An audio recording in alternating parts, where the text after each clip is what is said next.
Well, welcome back. I'm Mike Festiva. So this video is basically an overview of owning a Chinese skid steer, not necessarily covering this exact model, although we'll be talking about this specific model throughout the video. It's going to give you a better understanding whether you're looking to buy a Chinese skid steer or you just recently purchased one. This video should provide a lot of information to help you understand these machines more.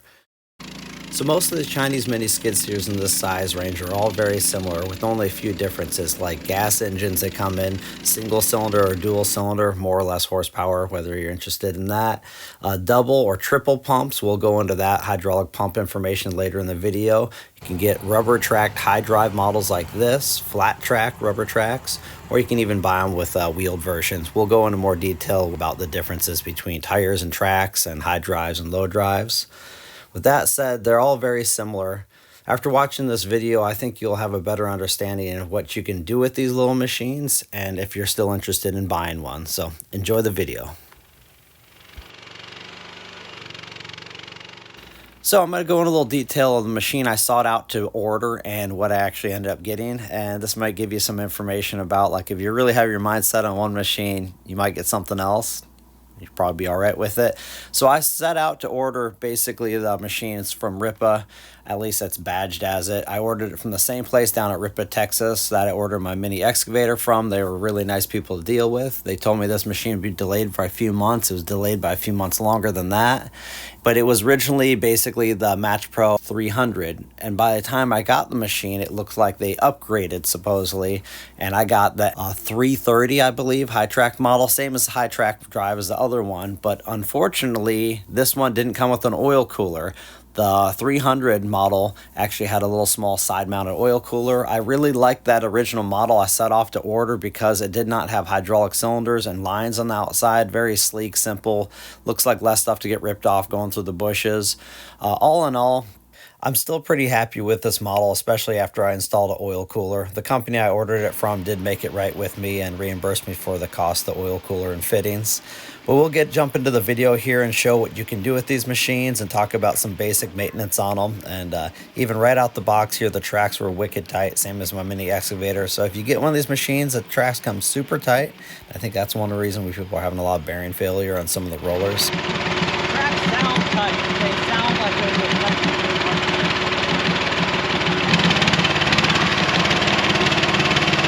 Didn't get a chance to unload it till last night, and been looking forward to trying it out, testing it out, but I had to work today.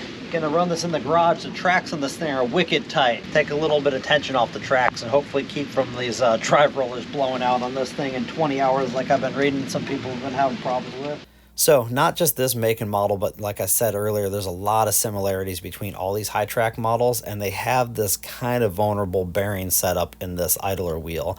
Now, I haven't had a problem yet. I got over 20 hours on my machine. It hasn't been an issue, but I've been hearing about some people on Facebook groups that have these machines that got them from auctions and the bearings come completely bone dry.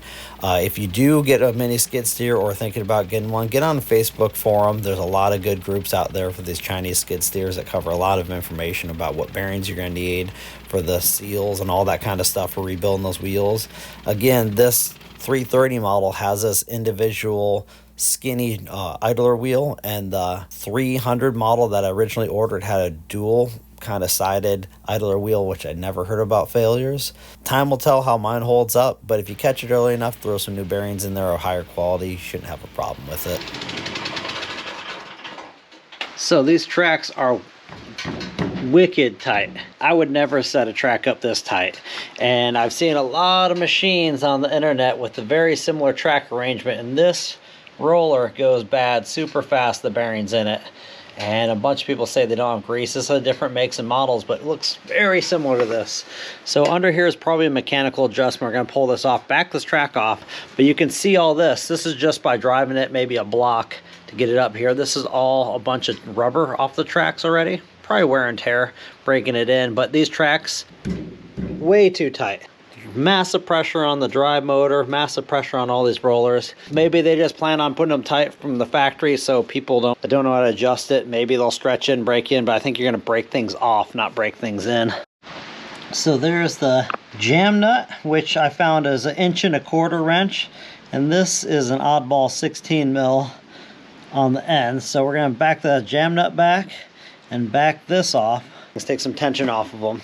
So after backing off the tension on these tracks, I have no regrets with that. I've ran it for about 20 hours now, and I'm actually running the tracks pretty loose. Like, I backed it off a little bit since then they stretched, but I feel like the looser is better with these machines.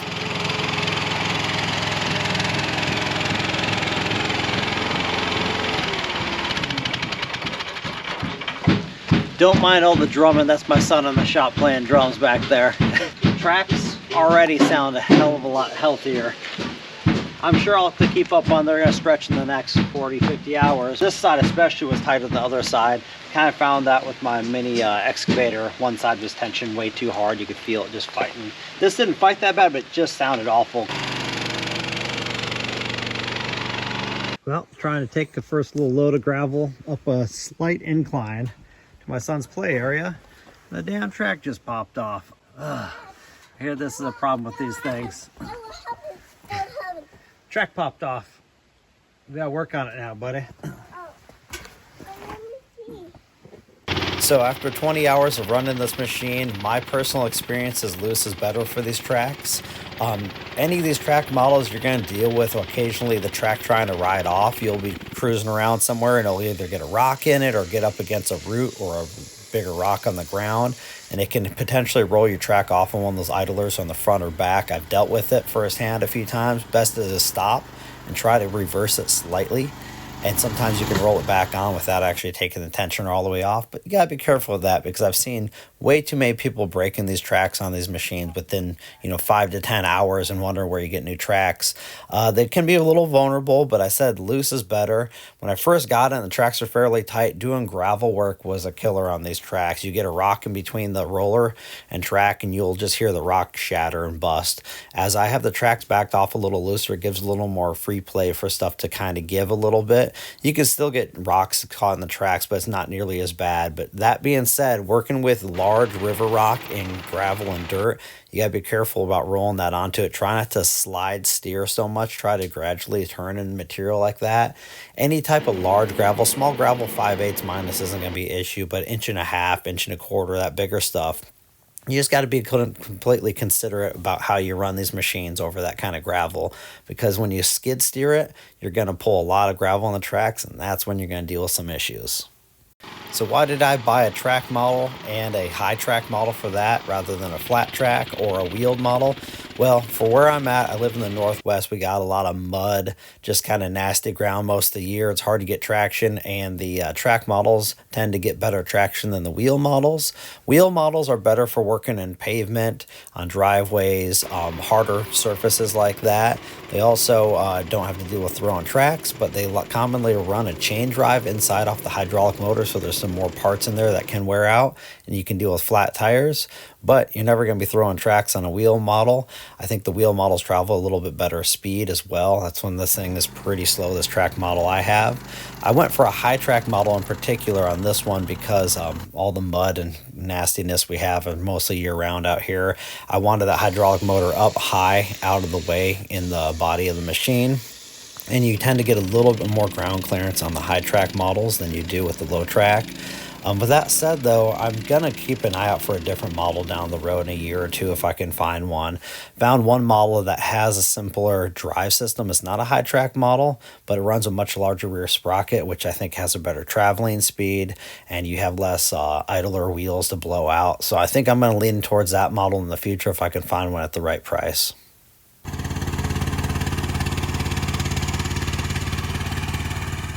So now we'll talk about engine size and horsepower of these smaller scale skid steers. This machine I'm running here has a 420cc, I think it's a Rado engine in it. Very similar to the Predator engines, single cylinder. A lot of these single cylinder engines put out 13.5 to 14.5 horsepower, and they're usually coupled with a double hydraulic pump like this machine. We'll go into pumps next after all this. Or you can get a machine with about a 22, 24 horsepower twin cylinder engine. And those things definitely sometimes can be coupled with triple pumps. They have more horsepower to run the triple pump, but basically for a third function. And The thing is, why I really went for the 420cc engine was I just wanted a double pump unit for what I wanted to do here, and I like the simplicity of the single cylinder engines. They don't require a fuel pump or anything like that. They have a fuel tank on top. A lot of the twins have more carburetor issues. I've been seeing a lot of people on forums having issues with fuel pumps. They run the tank lower below the engine, and a lot of people are buying aftermarket fuel pumps right out the gate, especially the machines that get at auction, and are dealing with carburetor issues constantly on the bigger twins. But I think the twins definitely have a more robust sound to them, have a lot more horsepower, but it's all said and done when you're running at basic jobs like that, you're just going to be burning more gas. That's my philosophy on it.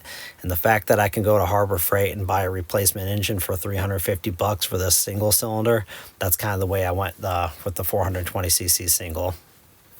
Now we'll cover a little bit about hydraulic pumps. Almost all the single cylinder machines you're going to find like this one are going to be dual pumps. Some of the twin cylinders are going to be triples, but not always. You don't see that many of them. Sometimes at auction, or if you order factory direct, you can specify that. But let's get on to how the triple and dual pump machines work. Say pump number 1 runs your right track and curl for your bucket. Pump number 2 runs your left track and loader arms. That's how it is for the triple pumps. But that third pump lets you run your power takeoff hydraulics, auxiliary hydraulics, to like say something that's pump dedicated for it. For my machine, if I'm running the power takeoff or the auxiliary hydraulics for say like a rotary street sweeper, you can't travel with that one track because it's going to be taking one of the track's pumps and dedicating it to your auxiliary hydraulics. Triple pump unit has a pump dedicated just for your auxiliary hydraulics for running like stump grinders or trenchers, because a trencher you want to cut and travel a little bit. You're not going to be able to do it with the dual pump unit. So if you really want to do a lot of trenching and that kind of stuff, or running a snow blower, if you have enough flow and power, I mean, I question these machines actually have enough to run something like a snow blower anyways. But that's something to be said. If you're looking to run like a snow blade and you want to pivot it from right to left, my machine's going to be able to run that off the auxiliary hydraulics no problem, because you don't really have to travel at the same time while you're doing the changing your blade from right to left or anything like that. So there's a little bit to be said about the hydraulic pumps, and if you're looking for a double or triple unit. So these are some short video shots from my DIY grapple build. I'm going to have this video posted pretty soon. I think I built this grapple for about $200. Commonly they're $1,200 on up for these mini skid steers. If you're new to my channel, thanks for checking it out. A lot of my channel video topics were a lot of DIY stuff, builds like sawmills and different things like that. But I also covered some reviews on my Chinese mini excavator and a lot of different information about that machine as well. So if you're new to my channel, go through in the playlist below. I'll have a bunch of information in the description. You might enjoy some of those other videos. So I know I'm going to get this in the comment section. I always do. Why did I buy a Chinese mini skid steer and not a name brand one like a Kubota, Toro, or a Veneer, or a Dingo? The reason is I got this machine brand new for the cost of what you can get one of those machines worn out with undercarriage problems that probably don't even run for around the same price. These machines vary from auction to dealers from $4,000 to $7,000. And like I said, I found some Toros that needed massive work, didn't even run. The undercarriage ripped apart for like $5,000. Working ones are clapped out with a ton of hours on them that look terrible, like 2,000 hours on them for like 10 to 12,000. Here's the thing, I'm not doing commercial work with this. I'm using this thing around my property and helping out a friend occasionally like that. It's a very simple machine. It's easy to work on, easy to repair. I don't need an overpriced commercial unit that's all clapped out, and I'm never going to come up with the money to buy a brand new machine. My philosophy on this, I'd rather have a brand new Chinese machine that I've done all the work on than get some clapped out piece of crap from somebody else on Craigslist. So one last topic I want to bring up about these mini skid steers is whether it's a skid steer or a Chinese excavator or a Chinese motorcycle, most vehicles for that matter, you need to kind of know how to wrench on your own stuff. You need to have some basic tools, toolkit, know at least how to change oil, hydraulic fluid, tighten some bolts, put some Loctite on some stuff, and simple basic problem solving, because these things, when they come to you and ship to you, they're not always perfect. You know, sometimes you'll have to tighten a few bolts here and there, and sometimes you have to problem solve, and sometimes you just get a lemon. I've been hearing of some issues of people getting some that have some hydraulic pumps that are bad right off the bat. Luckily, all that stuff's pretty affordable and obtainable. If you're really kind of worried about parts availability, you know, instead of buying something from auction, which usually seem to have more problems on the auction machines, just go to a dealer, somebody you can call up if you do have a problem with the track or something. They can ship you out a new part. Sometimes those dealers even offer like 1-year warranties. So that being said, don't get a machine like this and expect it to be trouble-free. You need to kind of know how to wrench on your stuff. Well, I hope you enjoyed the video and you found the information helpful. Whether you're looking to buy a skid steer or just purchase one, I'll have a lot more videos on this topic. And if you're interested in mini excavators, I got quite a bit of information on my experience owning one. So I'll put that below in the links in the description.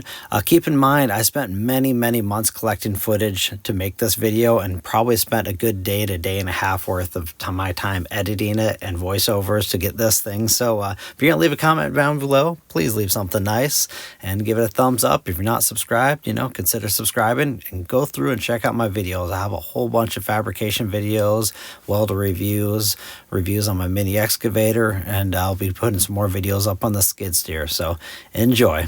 And if you have any other ideas for topics about this machine or my mini excavator, leave it down below and I'll try to make a video on that.